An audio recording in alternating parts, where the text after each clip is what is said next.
இளைஞரணி தென்மண்டல நிர்வாகிகள் சந்திப்பினுடைய இந்த மாநாட்டிற்கு தலைமை பொறுப்பு ஏற்றுள்ள இளைஞரணியின் செயலாளர் மாண்புமிகு துணை முதல்வர் தம்பி உதயநிதி அவர்களை, மாண்புமிகு அமைச்சர் பெருமக்களை, முன்னிலை பொறுப்பேற்றுள்ள ஆற்றல் மிகு மாவட்ட கழகத்தினுடைய செயலாளர்களை, முதன்மை செயலாளர் மாண்புமிகு அமைச்சர் KN நேரு அவர்களை, கழகத்தினுடைய துணை பொதுச் செயலாளர்கள் மாண்புமிகு அமைச்சர் பெரியசாமி அவர்களை, முனைவர் பொன்முடி அவர்களை, மாநிலங்களவையினுடைய குழுவினுடைய தலைவர், கழகத்தின் துணை பொதுச் செயலாளர் என்னுடைய அருமை தங்கை கனிமொழி கருணாநிதி அவர்களை, மாநிலங்களவையினுடைய உறுப்பினர் அமைப்பு செயலாளர் திருச்சி சிவா அவர்களை, மாநிலங்களவை உறுப்பினர் அமைப்பு நம்முடைய துணை பொதுச் செயலாளர் அந்தியூர் செல்வராஜ் அவர்களை, துணை பொதுச் செயலாளர் அமைச்சர் மாண்புமிகு மூப்பே சாமிநாதன் அவர்களை, மற்ற விருதுநகர் தெற்கு மாவட்ட கழகத்துடைய செயலாளர் மாண்புமிகு KKSSR ராமச்சந்திரன் அவர்களை, கழக அமைப்பு செயலாளர் RS பாரதி அவர்களை, இணை துணை அமைப்பு செயலாளர்களை, முன்னதாக அனைவரையும் வரவேற்று மகிழ்ந்திருக்கக்கூடிய வடக்கு மாவட்டத்தினுடைய செயலாளர் மாண்புமிகு நிதியமைச்சர் என்னுடைய இணைய சகோதரர் தங்கம் தென்னரசு அவர்களை, நாடாளுமன்ற சட்டமன்ற முன்னாள் இந்நாள் உறுப்பினர்களை, இளைஞரணியினுடைய துணை செயலாளர்கள் ஜோயல், இன்பாராகு, இளையராஜா, அப்துல் மாலிக், பிரகாஷ், பாபு கஜேந்திரன், சீனிவாசன், ஆனந்தகுமார், நிறைவாக நன்றி உரை ஆற்றியுள்ள GP ராஜா அவர்களை,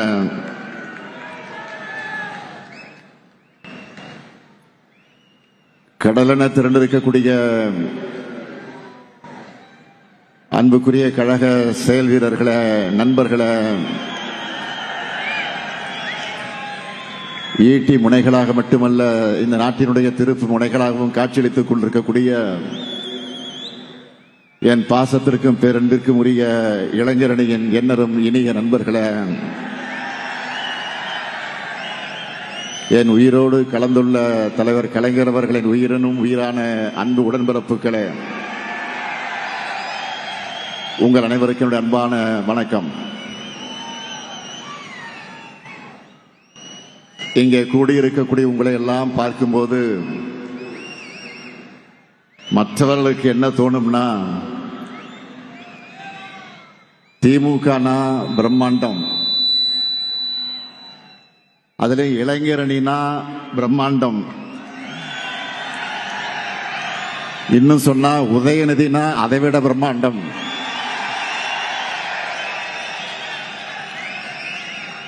ஏன்னா பலருக்கும் பொதுக்கூட்டங்களை நடத்துறத பெரிய சவாலா இருக்கு. ஆனா நமக்கு மாநாடுகள் என்பது வார வாரம் நடக்கக்கூடியதா ஆயிடுச்சு. இப்போ இந்த மாநாடு மட்டுமல்ல, ஏற்கனவே நடந்திருக்கக்கூடிய மாநாடுகள் மட்டும் இல்ல, இந்த மாதம் மட்டும் இன்னும் 5 மாநாடுகள் நடக்கவிருக்கு. அதுக்கு தொடக்கமாக இந்த விருதுநகர் மாவட்டத்தில் இந்த சந்திப்பை ஏற்பாடு செய்திருக்கக்கூடிய தம்பி உதயநிதி அவர்களை நான் பாராட்டுகிறேன், வாழ்த்துகிறேன். தலைமை கழகத்தின் சார்பில் நன்றி கூறுகிறேன். அதேபோல் இளைஞரணி நிர்வாகிகளுக்கும் என்னுடைய பாராட்டுக்களை ஏன் விருதாக இந்த விருதுநகர்ல வழங்குகிறேன். விருதுநகர்னு சொன்னால நமக்கு நினைவுக்கு வருவது கல்வி கண் திறந்த பெருந்தலைவர் காமராஜர் அவர்கள். பெருந்தலைவர் காமராஜர் சொன்னால எல்லாருக்கும் நினைவுக்கு வர்றது மதிய உணவு திட்டம். அதுபோல இன்னைக்கு நம்ம திராவிட மாடல்னு சொன்னா எல்லாருக்கும் நினைவுக்கு வருவது காலை உணவு திட்டம். விருதுநகர்ல மாநாடு நடந்துச்சுன்னா அடுத்த வர தேர்தலில் நம்முடைய வெற்றி உறுதி. நினைச்சு பார்க்கிறேன், 2004 தென்மண்டல மாநாடு நடத்தணும், 40க்கு 40 வெற்றி பெற்றோம். 2019 தேர்தல் பரப்புரைய இங்கிருந்து தொடங்கி 39 இடங்களை கைப்பற்றினோம். 2023 40 நமதேன்னு இங்கே சொல்லி தொடங்கிதான் 2024 40க்கு 40 வெற்றி பெற்றோம். இப்போ 2026 புதிய சாதனை படைக்க நீங்க தயாரா? நம்முடைய டார்கெட் என்ன? வெல்வோம் 200. அதுக்காக உழைக்க நீங்க ரெடியா? நான் ரெடி, நீங்க ரெடியா? கான்பிடென்டா இருக்கக்கூடிய உங்களை பார்க்கும்போது என்னுடைய நம்பிக்கையும் இன்னும் பல மடங்கு உற்சாகத்தை கூட்டுது. இந்த விருதுநகர் மாவட்டத்தில் கால் பதிச்சதுமே எனக்கு பழைய நினைவுகள் எல்லாம் வந்துச்சு. தம்பி உதயநிதி பேசுகிற போது குறிப்பிட்டு சொன்னார், இந்த மாவட்டத்தில் என்னுடைய காலடி தடம் பதியாத கிராமமே கிடையாது. அந்த அளவுக்கு இளைஞரணியை தொடங்கினப்போ அப்ப இந்த மாவட்டத்தினுடைய ஒருங்கிணைந்த மாவட்ட கழகத்தினுடைய செயலாளராக இருந்த அண்ணன் தங்கபாண்டியன் கூட எல்லா கிராமங்களுக்கும் சென்று நான் கொடியேற்றி இருக்கிறேன். எப்போ விருதுநகருக்கு வந்தாலும் அந்த பாசத்தையும் நேசத்தையும் குறைவில்லாம கொடுக்கிறவங்க தான் இந்த விருதுநகர் மாவட்டத்தில் இருக்கக்கூடிய மக்கள். இந்த விருதுநகர் மண்ணில் மருது சகோதரர்களைப் போல இணைஞ்சு பணியாற்றி கழக கோட்டையை கட்டி காக்கக்கூடிய SSR ராமச்சந்திரன் அவர்களுக்கும் தங்கம் தென்னரசு அவர்களுக்கும் என்னுடைய பாராட்டுக்களையும் வாழ்த்துக்களையும் நான் தெரிவித்துக்கிறேன். பாருங்க, 2 பேரும் ஏஞ்சி ஒரே நேரத்தில் வணக்கம் வைக்கிறாங்க பாருங்க. அதான் நம்ம SSR அவர்களை பொறுத்த வரைக்கும் ரொம்ப பாசக்காரர். யாரை பார்த்தாலும் அண்ணாச்சி அண்ணாச்சி அண்ணாச்சி தான் கூப்பிடுவார், பாசமா பழகுவார். இதுவரைக்கும் தமிழ்நாட்டின் வரலாற்றிலே இல்லாத அளவுக்கு இந்த 5 வருஷத்துல சுமார் 22 லட்சம் பேருக்கு பட்டாக்களை அவர் மூலமாக வழங்கி இருக்கிறோம். அப்படிப்பட்ட சாதனை துறையை வழியை நடத்தக்கூடிய அவருக்கு என்னுடைய வாழ்த்துக்களையும் பாராட்டுக்களையும் நான் தெரிவிச்சுக்கிறேன். அதேபோல் இந்த மாநாட்டை மிக மிக எழுச்சியோடும் ஏற்றத்தோடும் ஏற்பாடு செஞ்சிருக்கிறார் நம்முடைய மாண்புமிகு நிதியமைச்சர், என்னுடைய அருமை சகோதரர், இனிய சகோதரர் தங்கம் தென்னரசு அவர்கள். எந்த துறையை கொடுத்தாலும் அந்த துறையில் தனி முத்திரையை பதிக்கக்கூடியவர் தான் அவர். பன்முக ஆற்றல் கொண்டவர் அவர். தமிழ் ஆர்வலர். இந்த மாநாட்டு மூலமாக புது முத்திரையை பதிச்சிருக்கிறார்.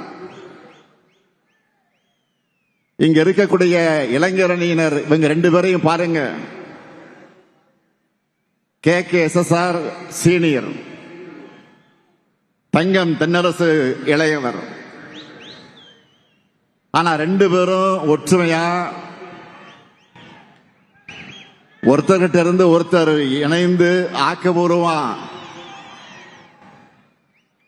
செயல்பட்டு கொண்டிருக்கிறார்கள். நீங்க எல்லாரும் இவங்களை பார்த்து நிறைய கத்துக்கணும். இவங்க உங்களுக்கு ஒரு எக்ஸாம்பிள். இங்கே கூடியிருக்கக்கூடிய லட்சக்கணக்கான இளைஞர்களை நான் கேட்க விரும்புவது, உங்களை பார்க்க எனக்கு மகிழ்ச்சியா இருக்கு.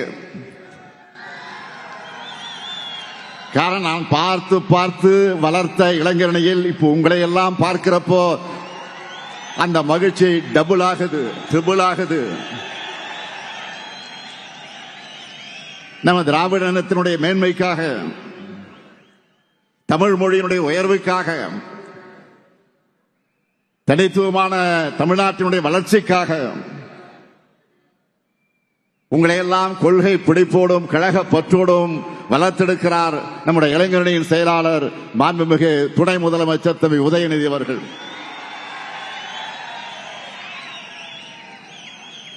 உதயநிதியோட செயல்பாடுகளை நான் தொடர்ந்து உன்னிப்பாக கவனிச்சுட்டு தான் இருக்கேன். ஏதோ பெயரளவுக்கு இளைஞர்களை அரசியல் இயக்கத்தில் சேர்த்தா போதும்னு உதயநிதி செயல்படல. இளைஞரணி நிர்வாகிகளை ரொம்ப சிஸ்டமேட்டிக்கா பூத் அளவில் தொடங்கி மாநில அளவு வரைக்கும் செலக்ட் பண்ணி ட்ரெயின் பண்ணி உங்களை நியூ ஏஜ் திராவிடியன் ஸ்டாக்கா உருவாக்குகிறார்.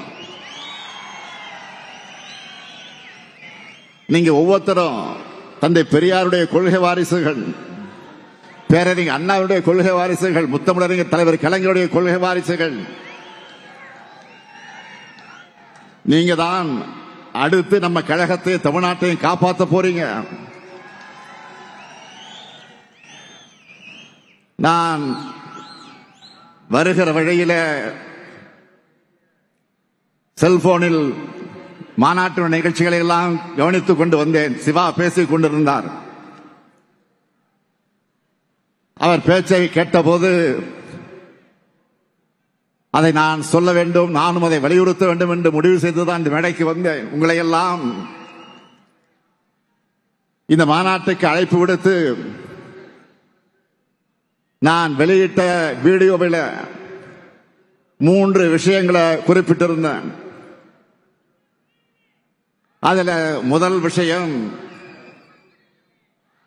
எதுக்காக திராவிட முன்னேற்ற கழகம் தொடர்ந்து இயங்கணும் என்பது.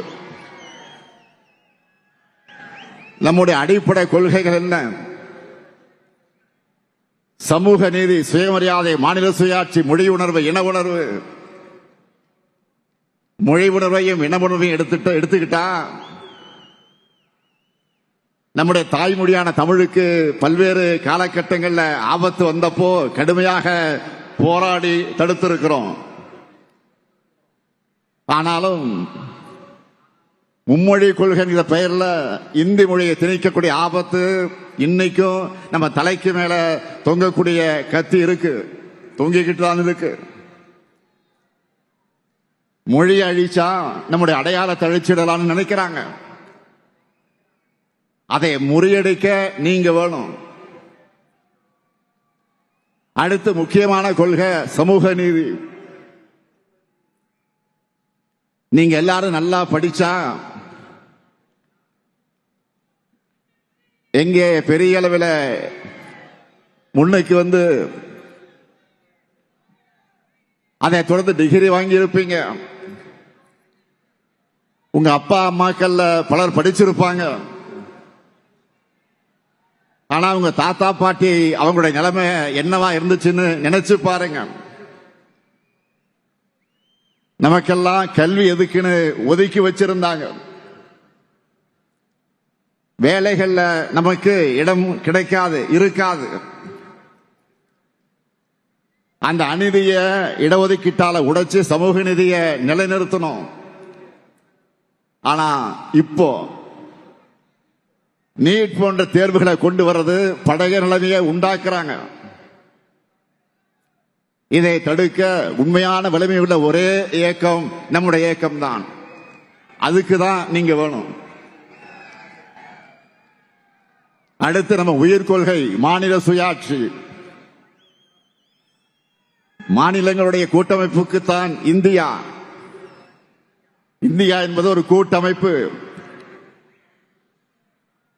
இங்க கூட்டாட்சிக்கு எவ்வளவு மதிப்பளிக்கணும் நம்ம தொடர்ந்து சொல்லிக்கிட்டு இருந்தாலும் மாநிலங்களுக்கு அதிகாரங்களே இல்லாத நிலைமைதான் இருந்துச்சு. அவ்வளவு ஏன் மாநில முதலமைச்சர்களால கூட விடுதலை நாளில் கூட தேசிய கொடியை ஏற்ற முடியாத நிலைமைதான் இருந்துச்சு. இன்னும் நிறைய பிரச்சனை. இதையெல்லாம் போராடி இந்த நிலைமைகளை மாற்றி ஓரளவுக்காவது அதிகாரங்கள் மாநிலங்களுக்கு கிடைக்கிற மாதிரி செஞ்சோம். அதனாலதான் மாநில கட்சிகளால ஆட்சியை பிடிக்க முடியும்னு இந்தியாவில முதல்ல ஆட்சி அமைச்சு காட்டினதை இந்த திமுக தான், மறந்துடாதீங்க. நம்ம தமிழ்நாட்டுக்கு மட்டும் இல்ல, இந்தியாவில் இருக்க அத்தனை மாநிலங்களுக்கு நம்ம உரிமைகளை பெற்று தந்திருக்கிறோம். ஆனா இப்போ மீண்டும் மாநிலங்களோட அதிகாரங்களை ஒன்றியத்தில் கொண்டு போய் குவிச்சிட்டு இருக்காங்க. மாநிலங்களை முனிசிபாலிட்டி போல மாத்தணும்னு துடிக்கிறாங்க. மாநில கட்சிகளை இருக்கக்கூடாதுன்னு பாஜக செயல்படுது. ஆனா அவங்களால தொட முடியாத ஒரே மாநிலம் தமிழ்நாடு தான். இதை பாதுகாக்க நீங்க தேவை. அடுத்து நம்முடைய உறுதி கொள்கை என்ன? சுயமரியாதை. இடுப்புல கட்டியிருந்த துண்டு தோளுக்கு வந்த வரலாறு அது. தன்மானம் தான் உயிர் மூச்சுன்னு தமிழினம் தலை நிமிர்ந்த வரலாறு. ஒவ்வொரு தனி மனிதனுடைய சுயமரியாதையை காப்பாற்றி தமிழ்நாடு தலை நிமிர்ந்து நின்னா இப்ப அடிமைகளும் துரோகிகளும் எதிரிகளும் கூட சேர்ந்துகிட்டு ஒட்டுமொத்த மாநிலத்தோட சுயமரியாதை அடகு வைக்க முயற்சி பண்றாங்க. அதனால்தான் தமிழ்நாடு தலைகுனியாது என்று சொல்லக்கூடிய தெம்பும் திராணியும் நெஞ்சுரமும் கொண்டிருக்கக்கூடிய ஒரே இயக்கமாக நம்முடைய திராவிட முன்னேற்ற கழகம் விளங்கிக் கொண்டிருக்கிறது. சுயமரியாதையை விட்டுக் கொடுக்கும் கூட்டத்தை வீழ்த்த நீங்க எல்லோரும் தேவை. அதனாலதான் சொன்னேன், தமிழ்நாட்டுக்கும் தமிழினத்துக்கும் திராவிட முன்னேற்ற கழகத்திற்கும் என்றும் நீங்கள் தேவை. உங்களை போன்ற உடன்பிறப்புகள் எண்ணிக்கை அதிகமானா ஒரு நூற்றாண்டு மட்டுமல்ல, இன்னும் பல நூற்றாண்டு காலத்திற்கு திராவிட முன்னேற்ற கழகத்தை எந்த கொம்பனாலும் தொட்டு கூட பார்க்க முடியாது.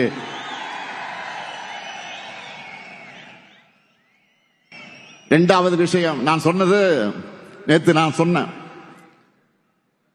இளைஞர்களால் நீங்க எவ்வாறு கொள்கையுடன் செயல்படணும், மொழி பற்றோடு மொழி ஆற்றலும் கொண்டவர்களாக நீங்க இருக்கணும். நிறைய புத்தகங்களை படிங்க.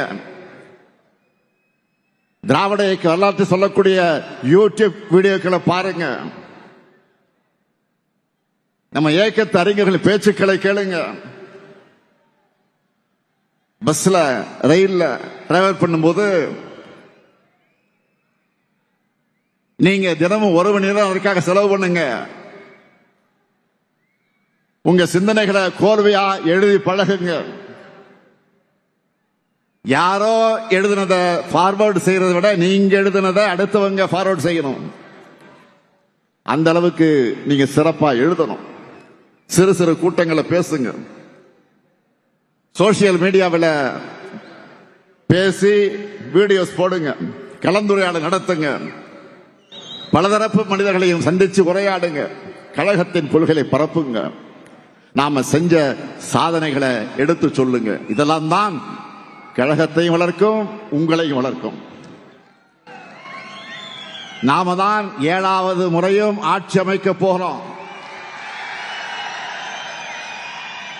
நம்ம எதிரிகள் உட்பட யாருக்கு இந்த சந்தேகம் கிடையாது. ஆனா நாம தான் எப்படி வெற்றி பெற போறோம் மெத்தனமா இருந்துடக்கூடாது. பரம்பரையா திமுகவுக்கு வாக்களிக்கக்கூடிய குடும்பமாக இருந்தாலும் சரி, இதுவரை நமக்கு வாக்களிக்காத குடும்பமாக இருந்தாலும் சரி, பரப்புரையின் கடைசி நிமிடம் வரை மக்களை சந்திச்சு வாக்கு கேட்டுக்கொண்டே இருக்கணும். இதுதான் உங்களுக்கான டாஸ்க். செய்வீங்களா? 3வது விஷயம் நான் சொல்வது, இதுக்காக திராவிட முன்னேற்ற கழக ஆட்சிதான் தமிழ்நாட்டில் தொடரணும். இந்தியாவில் எந்த மாநிலத்திலும் ஒரு அரசு 5 ஆண்டுகள் நாம செஞ்சிருக்கக்கூடிய மாதிரி இவ்வளவு சாதனைகளை செஞ்ச வரலாறு உண்டா? ஒன்றிய அரசினுடைய ரேங்க் ஆனாலும் சரி, நேஷனல் மேகசின்கள் வெளியிடக்கூடிய ரேங்கிங் ஆனாலும் சரி, எக்கனாமிக்ஸ் மாதிரி இன்டர்நேஷனல் மேகசின்ல வரக்கூடிய அந்த செய்திகளானாலும் சரி, எல்லா ரேங்க்லயும் தமிழ்நாடு தான் டாப். தமிழ்நாடு தான் சூப்பர் ஸ்டார். தமிழ்நாடு தான் சூப்பர் ஸ்டார் ஸ்டேட். அனைத்து துறைகளையும் தமிழ்நாடு முன்னேறி இருக்கு. இதை நீங்க எங்க வேணாலும் போய் நெஞ்சு நிமிர்த்தி சொல்லலாம். தமிழ்நாட்டில் வாழக்கூடிய ஒவ்வொரு குடும்பமும் நிச்சயமா ஏதாவது ஒரு திட்டத்தில் பயனடையக்கூடிய வகையில நம்முடைய அரசு செயல்பட்டு இருக்கு. பெண்களின் உழைப்புக்கு அங்கீகாரமா மகளிர் உரிமை தொகை, அவங்க சுதந்திரமா பயணம் செய்ய கட்டணமில்லா விடியல் பயணம், சொந்த ஊரை விட்டு வெளியூர்ல பணிபுரியக்கூடிய பெண்கள் பாதுகாப்பாக தங்க மாவட்டந்தோறும் தோழிகள் விடுதி, அரசு பள்ளி மாணவர்கள் காலையில் சேர்ந்தா மாதம் 1000 ரூபாய் புதுமை பெண் தமிழ் புதல்வன் திட்டம், எல்லா மாவட்டங்களிலும் புதிய தொழிற்சாலைகள், அதன் மூலமாக லட்சக்கணக்கான வேலை வாய்ப்புகள். அந்த வேலை வாய்ப்புகளை பெறுவதற்கு 4 திறன் பயிற்சி, மாநிலம் முழுக்க மருத்துவமனைகள், பேருந்து நிலையங்கள், நூலகங்கள், சாலைகள், மேம்பாலங்கள், குடிநீர் திட்டங்கள், உட்கட்டமைப்பு வசதிகள் செய்யப்பட்டிருக்கு. நீங்க கெத்தா சொல்லலாம், இந்தியாவில் வேற எந்த மாநிலத்திலையும் இவ்வளவு திட்டங்கள் இருக்காது. இத்தனை பயனாளிகளும் இருக்க மாட்டாங்க. தமிழ்நாட்டுக்கு நிகர் தமிழ்நாடு மட்டும்தான். ஒன்றிய அரசு மாநிலங்களை ஒப்பிட்டு எந்த துறையில விருதுகள் கொடுத்தாலும் அதை தமிழ்நாடு தான் வாங்குது.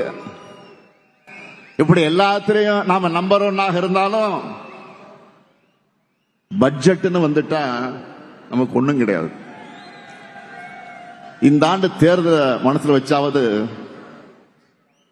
ஏதாவது எலெக்ஷன் ஸ்டண்ட் பண்ணுவாங்கன்னு நம்ம எதிர்பார்த்தோம். கடைசியில் அதுவும் இல்லை. வழக்கம் போல ஈரத்துண்டுகள் தான். தமிழ்நாட்டிலிருந்து நாங்க தொடர்ந்து என்ன கேட்கிறோம்? எங்களுக்கு நியாயமா சேர வேண்டிய கல்வி நிதியை கொடுங்க, மெட்ரோ நிதியை கொடுங்க, பேரிடர் நிவாரண நிதியை கொடுங்க, ஜல் ஜீவன் திட்டத்துக்கான நிதியை கொடுங்க, புதிய ரயில் திட்டங்களை கொடுங்க, ஓசூர் விமான நிலையத்துக்கு அனுமதி கொடுங்க, வரி வருவாய 50% கொடுங்க, நீட்ல இருந்து விலக்கு கொடுங்க, மதுரை எய்ம்ஸ் மருத்துவமனை கட்டி கொடுங்க, தொகுதி மறுவரையில் தமிழ்நாட்டினுடைய தொகுதி அளவு குறைக்கப்படாதுன்னு நாடாளுமன்றத்தில் வாக்கு கொடுங்க, கீழடி அறிக்கையை கொடுங்க. இதெல்லாம் தான் நாங்க கொடுக்கிற கொடுங்க கொடுங்க கொடுங்கன்னு கேட்கிறோம். ஆனா அவங்க நமக்கு கொடுத்தது என்ன? வெறும் 0. அப்ப நாமளும் அவங்களுக்கு எலெக்ஷன் அதையே தானே திருப்பி கொடுக்கணும்.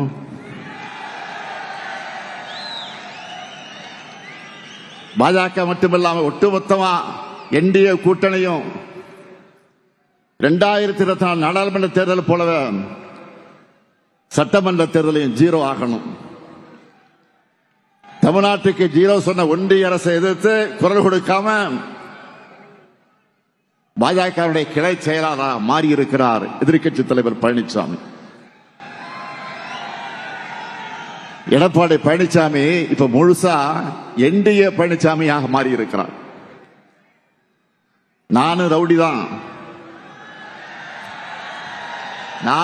தான் அப்படின்னு சொல்ற மாதிரி மைக்கு முன்னாடி வந்து நின்னுக்கிட்டு நான் தான் கூட்டணிக்கு தலைமைன்னு சொல்லிட்டு இருக்காரு. சொல்லல, புலம்பிக்கிட்டு இருக்கிறாரு.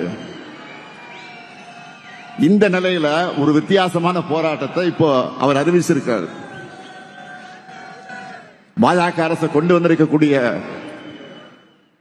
125 நாள் வேலை திட்டத்தை நாம தடுக்கிறோமா, அதுக்காக தான் போராட்டமா. அவர் முதல்ல அந்த சட்டத்தை பத்தி எதையாவது படிச்சாரா? அந்த சட்டத்தோட பேரை அவரால் சொல்ல முடியுமா?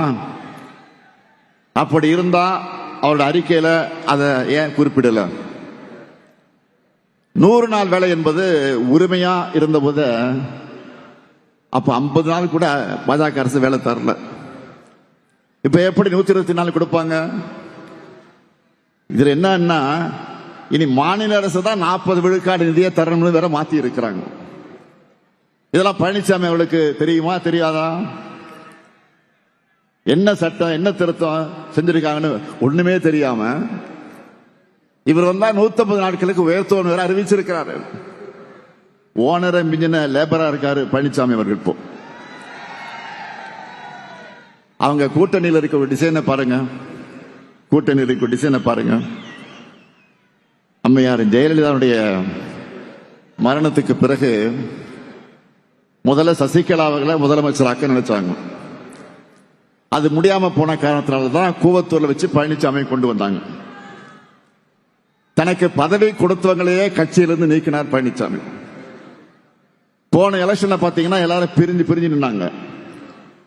இப்போ அதுல பாதி பேர் பாஜக கூடவே திரும்ப வந்து சேர்ந்துக்கிட்டு இணைஞ்சிட்டாங்க. இப்போ இவங்க மொத்தத்துல மக்கள் நலனுக்காக கூட்டணி நடத்தல, இவங்களுக்குள்ள ஒரு மியூசிக்கல் சேர் தான் விளையாடுவாங்க. அது மாதிரி மியூசிக்கல் சேர் விளையாடிக்கிட்டு இருக்காங்க. நடக்க போற தேர்தல் தமிழ்நாடு வெர்சஸ் என்டிஏ. இதுல நாம தமிழ்நாட்டை ஜெயிக்க வைக்கணும். தமிழ்நாட்டில் தோல்வி என்பது பாஜகவுக்கு புதுசல்ல. தினமும் காலையில சூரியன் உதிப்பதை போல அவங்களுக்கு ரொட்டீன். ஆனா இதுவரை அடைந்த தோல்வியை விட மிகப்பெரிய தோல்வியை பாஜகவும் சுயநலத்துக்காக சுயமரியாதை விட்டு டெல்லிக்கு சேவகம் செய்யக்கூடிய அடிமை அதிமுக அடைய போகுது. இதுவரை அடைந்த வெற்றிகளை விட மிகப்பெரிய வெற்றியை திமுக தலைமையிலான மதச்சார்பற்ற முற்போக்கு கூட்டம் அடைய போகுது. வளர்ந்த தமிழ்நாட்டை மேலும் சிறந்த தமிழ்நாடாக உயர்த்துவோம். முன்னேறிய தமிழ்நாட்டை இன்னும் முற்போக்கான தமிழ்நாடாக உயர்த்துவோம். அதற்கு இளைஞர்களுடைய உங்களுடைய முழு ஒத்துழைப்பு கொடுக்கணும். உங்க உழைப்புக்கான உயர்வு நிச்சயம் உங்களை தேடி வரும். தம்பி உதயநிதி சொன்னார, தொடர்ந்து ஒவ்வொரு நிகழ்ச்சியும் சொல்லிட்டு இருக்காரு அவரு. என் கூட இளைஞர்கள் இருந்தவங்க எல்லாம் இப்ப பல்வேறு பொறுப்புகளுக்கு உயர்ந்தாங்கன்னு நேற்றைக்கு வெளியிட்ட வீடியோவில் கூட நான் சொல்லி இருக்கிறேன். இது குறித்து ஒரு லிஸ்டை கூட எடுத்து பார்த்தேன். இப்போ அமைச்சரவையில் இளைஞரணியில் இருந்தவங்க 10 பேர் அமைச்சர்களாக இருக்கிறாங்க. இப்போ 24 பேர் எம்எல்ஏக்களாக இருக்காங்க. 4 பேர் எம்பி நாடாளுமன்ற உறுப்பினராக இருக்காங்க. மேயரா 3 பேர் இருக்காங்க. இதுக்கு முன்னர் இருந்த கேபினெட்ல இளைஞரணியில் இருந்து அமைச்சர்களாக தேர்வாகி இருந்தாங்க. அப்படிப்பட்டனா மறந்துடுவானா? என் மூத்த பிள்ளை இளைஞரணி சொன்னார தம்பி உதயநிதி, நீங்க உண்மையா உழைச்சா உங்களுக்கான வாய்ப்புகள் நிச்சயம் உங்களை தேடி வரும். உங்க சீனியர்ஸ் போல உங்க முன்னோடிகளை போல நீங்களும் உழைக்கணும். மூத்தோரை மதிச்சு இளையோரை அரவணைச்சு உடன்பிறப்புகள் ஒரு தாய் மக்களா அன்பு செலுத்துங்க. உங்க எல்லாருக்கும் என்னுடைய மனமார்ந்த பாராட்டுக்கள், வாழ்த்துக்கள். உழையுங்க, அதுவும் உங்க தனித்தன்மை எல்லோருக்கும் தெரிகிற மாதிரி உழையுங்க. உங்க உழைப்பால கழகத்தை, மாநிலத்தை உயர்த்துங்க. அடுத்து வெற்றி மாநாட்டில் மீண்டும் சந்திப்போம். தமிழ்நாடா என்டிஏவா என்ற ஜனநாயக போர்ல நாம் வெல்வோம் ஒன்றாக. நன்றி.